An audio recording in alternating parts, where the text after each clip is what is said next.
दर्शकों, आज आप सबसे परिचय कराने वाले हैं जयगांव 2 अंचल वामफ्रंट के तरफ से आरएसपी के प्रार्थी मदीना बेगम जी। मदीना जी, आपका जयगांव मिरर्स में स्वागत है। नमस्कार। मदीना जी, सबसे पहले तो मैं आपको कुछ सवाल करने वाला हूं, क्या आप तैयार हैं? जी, तैयार हूँ। जी। मदीना जी, ये बताएं, जैसे मैं व्यक्तिगत रूप से आपको पहचानता हूं, आप काफ़ी साल से वामफ्रंट आरएसपी करती आ रही हैं। हमारे दर्शकों को बताएं, आपका जो ये सफ़र रहा है, राजनीतिक सफ़र रहा है, इस विषय में आप अपना थोड़ा परिचय दें।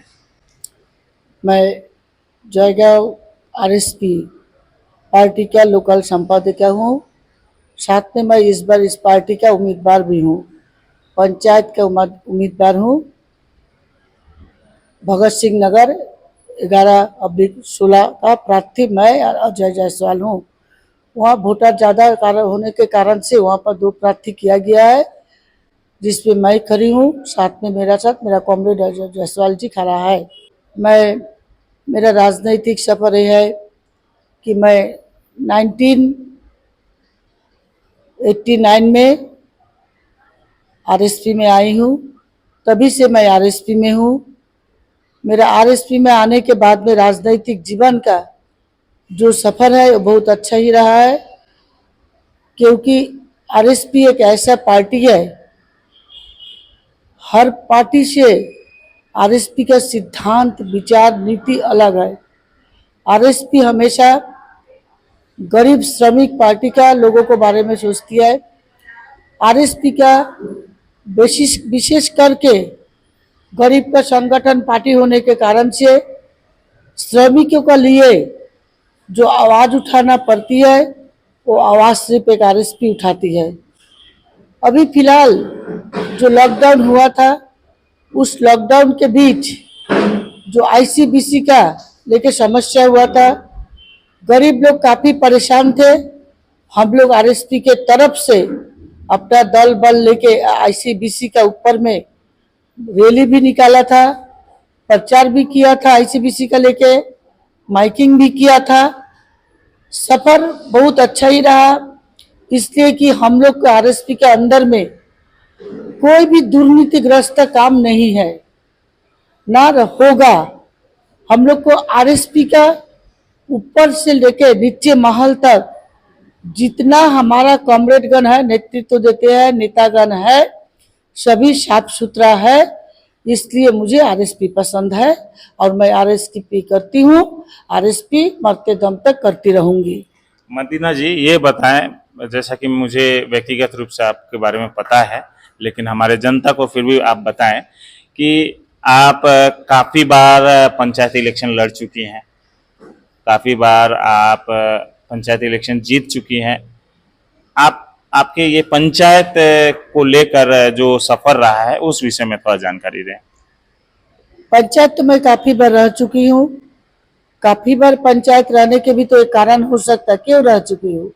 काम अच्छी की हूँ, जनता के साथ थी, जनता का सेवा की हूँ, इसलिए काफ़ी बार पंचायत रह चुकी हूँ। और इस बार का सफ़र भी बहुत ही अच्छा है, क्योंकि जनता का पास जहीं भी जा रही हूँ, जनता बोल रही है कि मदीना दीदी ठीक है, मदीना दीदी ठीक है। क्यों बोल रही है? क्योंकि जनता का सुख दुख में, जनता जो चाहती है कि हमारा सुख दुख में एक पंचायत को सामने मिले, एक पंचायत द्वारा हम लोग का मदद मिले। एक कोई छोटा मोटा समस्या अगर देखा दिया, उस टाइम जो पंचायत आके खड़ा हो जाए, हम लोग का लिए 2 बात बोल दे, तो वो मैं बोलती हूँ। इसलिए जनता हमारा समर्थन में है। जनता का मैं आभारी हूँ कि जनता मुझे याद रखी है और उम्मीद है रखेगी। उम्मीद मैं 100% उम्मीद देती हूँ, करती भी हूँ कि जनता मेरा साथ रहेगी। जी मदीना जी, जैसा कि जानकारी है कि आप बीच में बीमार थी, इस वजह से काफ़ी अटकलें भी लगाई जा रही थी कि मदीना बेगम अब राजनीतिक तौर पे पहले जैसे सक्रिय नहीं रहेंगी। लेकिन इस बार आप फिर से नॉमिनेशन पर्चा भरी हैं। इस समय किस तरह का आपका जोश मनोबल है? मैं इस विषय में ये बात बोल रही हूँ।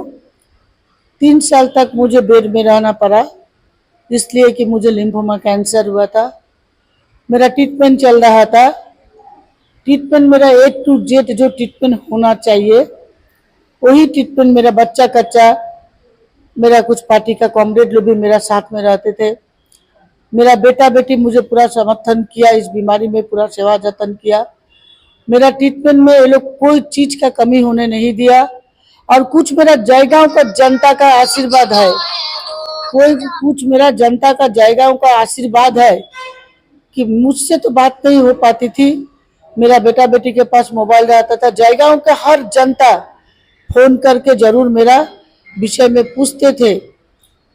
उन लोगों को आशीर्वाद और मेरा माँ बाप का आशीर्वाद, मेरा पार्टी का कॉमरेडगण का आशीर्वाद, विशेष करके जयगांव को जनता का आशीर्वाद मेरा ऊपर था, दुआ था। इसलिए मैं इस बीमारी से सफल पाई हूँ। और पाके शायद मुझे ऐसा लग रहा है कि पहले से मुझे और ज्यादा जोश आ गया है काम करने में। मुझे थोड़ा भी एहसास नहीं हो रहा, मैंने कर सक रही हूँ मैं कि मैं 3 साल पहले ऐसे बीमारी से 3 साल में गुजरी हूँ। मुझे इतना जोश आ रहा है, इतना हिम्मत आ रहा है काम करने में, थोड़ा भी थकावट भी महसूस नहीं हो पा रही है। जी, मदीना जी, काफ़ी अच्छी बात है। आपका सेहत एक बार फिर से पहले से ज़्यादा, मैं जैसा देख रहा हूँ पहले से ज़्यादा आप एनर्जेटिक दिख रही हैं। काफ़ी सुधार पहले से ज़्यादा देखा जा रहा है। मदीना जी, ये बताएं कि वामफ्रंट का पश्चिम बंगाल में 34 वर्षों का शासनकाल रहा। अभी सत्ता दल तृणमूल का लगभग 10 साल से ऊपर हो गया है। क्या फर्क आप देखती हैं कि आपको लगता है कि एक बार फिर से जो जनता है वाम फ्रंट को पसंद करेगी? क्या इस दोनों शासनकाल में क्या आप फर्क देख रही हैं और जनता को आप बताना चाहेंगी? 34 साल वामफ्रंट सत्ता में पश्चिम बंगाल में रही है। इस 34 साल 2011 के बाद में जो सरकार आया उसमें बहुत डिफरेंस है। 34 साल के अंदर में जो विकास हुआ है पश्चिम बंगाल में वो 34 साल के अंदर में ही हुआ है। और तृणमूल सरकार आने के बाद से विकास कुछ नहीं हुआ है पश्चिम बंगाल का, लेकिन तृणमूल का नेता मंत्रीगण का विकास हुआ है। तृणमूल का नेता मंत्रीगण का विकास हुआ है क्योंकि तृणमूल सरकार आने के बाद से ही उन लोग विकास कम किया है, पॉकेट पे ज्यादा भरा है, तोलाबाजी किया है, दंगाबाजी किया है, लूटपाट किया है, गरीब पब्लिकों को घर को तोड़फोड़ किया है, जमीन लूटा है, नौकरी बिक्री किया है, शिक्षा को बिक्री किया है। जो हमारा तृणमूल सरकार पश्चिम बंगाल का, जो हमारा वामफ्रंट के 34 साल अंदर में नहीं हुआ है। आप जयगांव में रहते हैं भाई, आप जयगांव में देखे हैं जो आज जयगांव का जो ननी भट्टाचार्य कॉलेज है वो वामफ्रंट सरकार के अमल में बनी है। जयगांव को जो हॉस्पिटल है वो वामफ्रंट सरकार के अमल की है। जयगांव में जो JDA block development authority office है वो जयगांव वामफ्रंट सरकार का अमल का है। आज यदि बोला जाए 34 साल और 11 साल के बीच में मंत्री लोग के अगर बात किया जाए तो मैं गर्व के साथ कहती हूँ मेरा 34 साल में जो भी वामफ्रंट के एमपी एमएलए रह चुके हैं या मिनिस्टर रह चुके हैं, किसी को पंजाबी में थोड़ा भी दाग नहीं लगा है। एकदम शुद्ध पवित्र है, पवित्र है। कोई मंत्री तो हमारा एक छोटा सा कमरा में दिन गुजारा कर रहा है। आज जो टीएमसी का जब से सरकार बना पश्चिम बंगाल में, जिसको रहने के एक झोपड़ी था, आज वो 4 तला 5 तला बिल्डिंग का मालिक है। कहां से आया है पैसा? आज अनुब्रत मंडल जेल में है। अनुब्रत मंडल क्या था? गोरू चोर। वो तो एक मछली काटने वाला, मछली काट के बेचने वाला था। बीड़ी पीता था, एक बीड़ी को 8 टुकड़ा करके पीता था, 4 बार पे पीता था। आज वो अनुव्रत मंडल के पास इतना प्रॉपर्टी कहाँ से आया? जनता क्या इसको नहीं पूछेगी? पूछेगी, जरूर पूछेगी। ये सही समय आया है जनता का जवाब देने का। जनता जवाब दे रहा है, जनता जवाब दे रहा है। तृणमूल का पैर के नीचे का मिट्टी हिल गया है, तृणमूल का पैर के नीचे का मिट्टी हिल गया है। जनता सचेतन हो गया है, जनता समझ रहा है। जो 34 साल में जो सरकार थी वामफ्रंट का, वो सरकार के टाइम में कम से कम सुकून से आदमी रात को अपना घर में सोने सक रहा था, बच्चा लोग को स्कूल भेजने सक रहा था, रोजगार करने सक रहा था। और आज 2011 से जब से टीएमसी के सरकार आया, जो गांव गांव में 100 दिन का काम आ रहा है, ये 100 दिन का काम एनआरजीएस का, ये भी वामफ्रंट का देना है। वामफ्रंट के टाइम में ही जनता के लिए, पश्चिम बंगाल के जनता के लिए कराया गया है, पश्चिम बंगाल के जनता के विकास के लिए कराया गया है। लेकिन अभी फिलहाल देखा जा रहा है कि जो 100 दिन के काम आ रही है, उस 100 दिन का काम करने के बाद में जो बेचारा श्रमिक काम कर रहा है, उसका पैसा आधा पंचायत का पॉकेट में जा रहा है, आधा पैसा बेचारा जनता को दे रहा है। अगर जनता इसका प्रतिवाद कर रही है तो जनता को धमकी दिया जा रहा है, तुमको 100 दिन को काम नहीं देगा। सिर्फ ये बोल के नहीं, जनता में बांटने के लिए पंचायत मार्फत जो ठंडा में चादर आ रही थी, वो चादर आज कुछ पंचायत के दुकान में बिस्तारा में गद्दी में बिछाया हुआ है। ये विकास नहीं है, ये दुर्नीति है। अगर वो चादर कोई गरीब जनता को दिया जाता तो वो जनता ठंडा से बच सकता। ये सरकार तो गरीबों को मारने वाला सरकार है, गरीबों का खून चूसने वाला सरकार है। नौकरी बिक्री हो रहा है। आज कलकत्ता जैसे शहर में हजारों हजारों पढ़ुआ छात्र छात्री लोग घाम में बरसात में भीज के बैठा है, अपना आंदोलन में लगा है, अपना नवान्न में डेपुटेशन दे रहा है, जहां जहां एसडीओ को डेपुटेशन दे रहा है, जहां जहां देना चाहिए। क्यों दे रहा है? कि सही न्याय नहीं मिल रहा है, नौकरी बिक्री हो रहा है। जो गरीब माँ बाप आदमी के घर के बर्तन को धो के झाड़ू पोछा करके बहुत बड़ा उम्मीद लेके अपना बच्चा को पढ़ाया है, जो आगे जाके मेरा बच्चा को एक नौकरी मिल सके, लेकिन वो बच्चा को नौकरी नहीं मिल रहा है। किसको मिल रहा है? जो लाखों लाखों करोड़ों करोड़ों रुपया दे रहा है उसको मिल रहा है। वामफ्रंट के साथ तृणमूल की तुलना कभी नहीं किया जाता है। वामफ्रंट तो वामफ्रंट ही है, तृणमूल तो जीरो है। तृणमूल लुटेरा का पार्टी है, पॉकेट भरने वाला पार्टी है, जीटी उठाने वाला पार्टी है, कोई तरफ से कमी नहीं है। मदीना जी, काफी सारे आरोप आप लगा रहे हैं सत्ता दल के ऊपर, और तर्क वितर्क किस तरह से राजनीति पे होता रहता है, आरोप प्रत्यारोप चलता रहता है, राजनीति का एक हिस्सा है। मदीना जी, पंचायत इलेक्शन इस समय चल रहा है, आगामी 8 जुलाई को यहाँ चुनाव होना है। आप क्या क्या मुद्दा लेकर आप इस पंचायत इलेक्शन में उतर रही हैं? आपको मान लीजिए जनता ने आपको आशीर्वाद दिया, आपको वोट किया, आपको पंचायत बनाया, तो आप क्या क्या करने वाली हैं? क्या क्या मुद्दा है जिसके ऊपर आपका विशेष ध्यान रहेगा? क्या क्या आप करने वाली हैं? सबसे पहले तो मैं जिस क्षेत्र से मैं या अजय जायसवाल जी खड़ा है, हम दोनों, हम लोग को वहां पर मेन मुद्दा है पीने का पानी का। वहां पर जिस टाइम मैं 2 बार उस एरिया से जीत चुकी हूँ, वहां पर हम लोग पंचायत होने को टाइम में ही जो पानी का व्यवस्था किया गया है, लेकिन वही है, दूसरा कोई व्यवस्था दूसरा पंचायत जीत के आने के बाद वहां पर नहीं कर सका है। वहाँ पानी की समस्या बहुत है, रास्ता घाट का समस्या है, वहाँ के लोगों को स्ट्रीट लाइट का समस्या है, गली कुची अंधेरा पड़ा है, रात को बुजुर्ग लोगों को चलने में असुविधा हो रहा है। रात को बच्चा लोग, अगर बच्चा तो बालक है, शिशु है, बच्चा लोग थोड़ा खेलकूद के बाहर अगर निकल जाता है, अंधेरा में बच्चा लोग गिर जा रहा है, बुजुर्ग लोग गिर जा रहा है। साथ में हम लोग मैं ये भी कहूंगी कि उस गांव को विकास करने के लिए गांव के जनता का सबसे बड़ा कहना है वहां पर पानी का, पानी होना चाहिए वहां पर, ये मुद्दा मेरा रहेगा।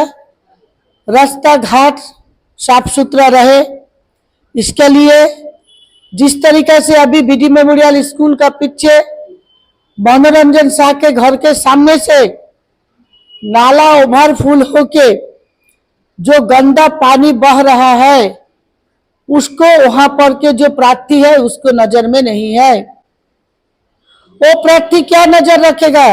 उसका फोटो है मेरे पास में, जो सरकारी चादर बांटने के लिए आया था, वो सरकारी चादर उसको दुकान के गद्दी में बिछाया हुआ है।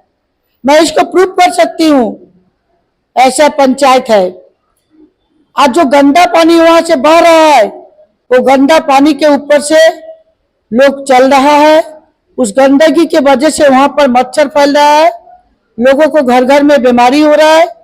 अभी रेनी सीजन है और गंदगी से ज्यादा बीमारी फैल सकता है।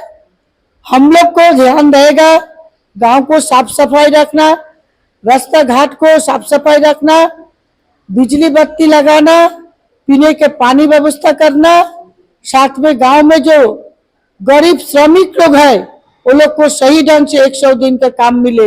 वो आज जो IAY आवास योजना को लेकर दुर्नीति हुआ है, क्या कारण बस बंद हुआ है, ये सभी को पता है।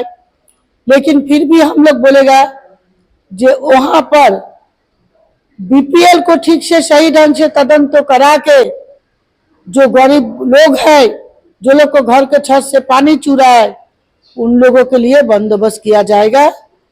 बहुत सारा भी अभी है, अभी फिलहाल मैं आपको इतना ही बता रही हूँ। हम लोग ज्यादा से ज्यादा कोशिश करेगा, दोनों प्रार्थी जीत के वहां पर गांव का विकास करने के साथ साथ गांव के जनता जब भी हम लोग को बुलाएगा, हम लोग गांव के जनता के पास पे हाजिर होगा। चाहे वो रात हो, चाहे आंधी हो, चाहे पानी हो, चाहे बरसात हो, हम लोग नहीं रुकेगा, हम लोग जनता के पास रहेगा। यही मेरा विकास है। काफी कुछ आपने कहा मदीना जी, और दर्शकों आपको बता दे करीबन 2 बार पंचायत रह चुकी है, जितना मुझे जानकारी है आप सभी को बता दें, सुपरमार्केट क्षेत्र से, और उनका सफर काफी लंबा रहा है। और दर्शकों आपको बता दें, पंचायत इलेक्शन आती है या कोई भी इलेक्शन आता है, काफी नेतागण, काफी दल बदल का सिलसिला शुरू हो जाता है। लेकिन हमारे साथ जो इस समय प्रार्थी मौजूद है, मदीना बेगम जी, जब से उन्होंने राजनीतिक सफर शुरू किया है, वामफ्रंट के साथ जुड़ी हैं, तो आज तक वामफ्रंट के साथ ही है। काफी सारे पंचायत इलेक्शन आए, काफी सारे इलेक्शन उन्होंने देखा है, काफी अनुभवी है। और मैं यही कहना चाहूंगा दर्शकों कि आप सूझबूझ के साथ इस पंचायत इलेक्शन में अपना वोट आप दीजिएगा। अंत में मदीना जी, मैं आपसे यही कहूंगा कि आप क्या अपील रखना चाहेंगी, आप हमारे चैनल के माध्यम से रख सकते हैं। मैं अपील रखना चाहती हूँ, मैं जनता से, सभी जनता से मैं अपील रखना चाहती हूँ कि आप लोग फरुआ बेलचा चिन्ह में देके कॉमरेड मदीना बेगम, कॉमरेड अजय जायसवाल को पंचायत में जिताए। कश्ती हथुरी तारा में पंचायत समिति उस्मान अली को जिताए, और जिला परिषद में हमारा कॉमरेड दीपिका बिश्वा है, उसको फरुआ बेलचा चिन्ह में देके जिताए। मैं सभी से अपील रखती हूँ, सभी को मेरा नमस्कार है। मेरा अपील को आप लोग जरूर ध्यान दीजिएगा, जरूर चर्चा कीजिएगा, जरूर विचार कीजिएगा। मैं RSP में झंडा पकड़ी हूँ 1989 में, 89 में मैं तब से ही RSP का झंडा पकड़ के रही हूँ, और मरते दम तक मैं वही RSP के झंडा पकड़ के रहूंगी। अजय जायसवाल भी उसी टाइम से है, और आज तक भी अजय जायसवाल भी उसी पार्टी का झंडा पकड़ के रखा है। इसलिए मैं जनता से वोट के लिए अपील कर रही हूँ। जनता हमको पंचायत में भी जिताए, पंचायत समिति को भी जिताए और जिला परिषद को भी जिताए। जी, धन्यवाद मंदिना जी। और दर्शकों, जाते जाते एक बार फिर से मैं आपको कहना चाहूँगा, वोट करने का अधिकार आपका है, सही प्रार्थी चुनने का जिम्मेदारी भी आपकी है। सरकार आप ही की बनेगी और जो भी कार्य, जो भी सुविधाएं आप ही को मिलेंगी। तो इस पंचायत इलेक्शन में आज आपको यही मैं कहना चाहूँगा कि आप लोग अपना बहुमूल्य जो वोट है अपने प्रार्थी, पसंदीदा प्रार्थी और अपने सूझबूझ के साथ आप लोग आपके मनपसंद प्रार्थी को वोट करें और आप अपना अपना जो यहाँ का पंचायत है, ग्राम पंचायत प्रधान है, आपका जो लोकल सरकार है ग्राम पंचायत का या तीनों स्तर पे जो इलेक्शन होता है, उसमें आप अपना हक जो है वोट करके आप अपना अधिकार हासिल करें। और इसी तरह से हम लोग विभिन्न प्रार्थियों से आपका परिचय कराएंगे। आज का सफर यहीं पे समाप्त करते हैं, फिर किसी और प्रार्थी का परिचय के साथ हम लोग आप सभी के समक्ष हाजिर हो जाएंगे। जय हिंद।